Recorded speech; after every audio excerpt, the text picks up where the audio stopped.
오늘은 4월 8일 수요일입니다. 여러분, 오늘은 세 번째 가상치론의 세 번째 말씀을 보도록 하겠습니다. 성경 말씀은 요한복음 19장 25절부터 27절 말씀입니다. 제가 읽어드릴게요. 예수의 십자가 곁에는 그 어머니와 이모와 글로바의 아내 마리아와 막달라 마리아가 섰는지라. 예수께서 자기의 어머니와 사랑하시던 제자가 곁에 서 있는 것을 보시고 자기 어머니께 말씀하시되 여자여 보소서 아들이니이다 하시고 또 그 제자에게 이르시되 보라 네 어머니라 하신대 그때부터 그 제자가 자기 집에 모시니라. 오늘 세 번째 주님께서 하신 말씀은 이거예요. 여자여 보소서 아들이니이다. 그리고 제자에게 말씀하세요. 보라 네 어머니라. 이게 세 번째 하신 말씀이에요. 여기서 말하는 제자는 누구를 말하는 거냐면 요한을 말하고 있어요. 예수님이 가장 사랑했던 제자 요한에게 어머니 마리아를 맡기는 거고, 어머니 마리아에게는 어머니 요한이 저 대신 어머니를 모실 겁니다 라고 부탁의 말씀을 드리는 거예요. 이건 한마디로 무슨 말씀이냐면 지금 예수님이 십자가에 달리시는 것은 영적인 사명을 감당하고 있는 거예요.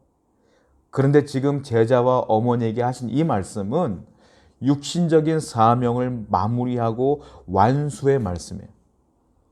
육체의 사명을 완수하고자 하는 주님의 말씀이다라는 거예요.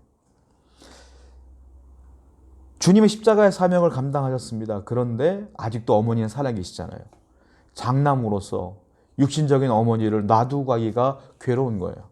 그래서 어머니의 인생을 마지막까지 요한이 책임져 주기를 원하는 마음으로 최선을 다하여 맡겨드리고 부탁하는 장면이다라는 겁니다.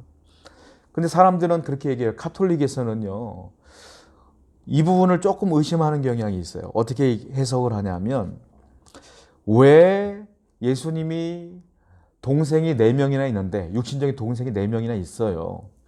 그런데 왜 사촌지간이었던 요한에게 예수의 어머니 마리아를 맡겼느냐? 이 부분을 카톨릭과 우리 기독교 개신교와는 조금 차이를 둬요. 카톨릭에서는 어떻게 해석을 하냐면 요셉은 마리아와 첫 번째 결혼하는 것이 아니고 첫 번째 부인을 잃고 지금 마리아는 두 번째 재혼을 하는 것이다. 그러니까 후처다 이렇게 얘기를 해요. 왜냐하면 그걸 근거로 두는데 이 부분을 근거로 두는 거예요. 예수님의 어릴 때 기록이 12살 이후로 나와 있지 않는다라는 거예요. 그 말은 요셉이 일찍 죽었을 것이다. 왜냐하면 요셉이 나이가 많기 때문에. 즉 요셉이 나이가 많고 그리고 전처를 이룬 뒤에 마리아와 재혼을 했기 때문에 나이가 차이가 크기 때문에 요셉이 미리 일찍 죽은 것이다. 이렇게 해석을 해요. 그래서 이 마리아는 예수님의 후처였을 것이다. 이렇게 표현을 해요. 근데 우리 개신교에서는 그렇게 받아들이지 않습니다. 그러니까 그 카톨릭에서 말하는 것은 예수님의 4명의 동생들은 그러니까 예수님의 친동생이 아니라는 거예요. 쉽게 말하면. 배다른 동생이다. 이렇게 얘기를 해요. 그렇게 표현을 하고 있는 거죠. 그러나 우리 개신교는 그렇게 받아들이지 않고요. 예수님께서 왜 요한에게 마리아를 부탁했느냐 하면 이 당시 4명의 동생은 예수님을 믿지 않았어요. 마리아만 예수님을 하나님의 아들로 믿었어요. 그러다 보니까 어머니의 신앙관과 더불어 어머님을 극진하게 신앙적으로 육신적으로 편안하게 모실 수 있는 사람이 없었던 거예요. 4명의 동생은. 그래도 요한이 이 어머니를 사랑할 수 있고 예수님이 사랑했던 제자였기 때문에 그래서 요한에게 맡긴 것이다. 우리는 그렇게 해석을 하게 되죠. 그러니까 제자 요한이 신앙적으로나 정신적으로 마리아를 더 따뜻하게 모실 수 있기 때문에 요한에게 맡겼다라고 보는 거예요. 자, 중요한 것은 예수님께서 그 고통스러운 순간에도요, 이 어머니를 생각하는 마음으로 요한에게 어머니를 부탁했다는 거예요. 그 왜 그러냐는 겁니다. 육신이 맡고 있는 사명도 최선을 다하여 감당하신 거예요. 신앙인들 가운데 가끔 보면 신앙을 빙자해서 인간적인 사명을 등한히 여기시는 분들이 있어요. 이 세상과 신앙을 구별하여 산단 말이에요. 신앙은 신앙, 세상은 세상. 이렇게 사는 분들이 있어요. 그러니까 내가 볼 때 신앙이 더 위야. 세상 일은 대충 해도 돼. 어차피 천국 갈 건데 뭐 하고 대충 사시는 분이 있단 말이에요.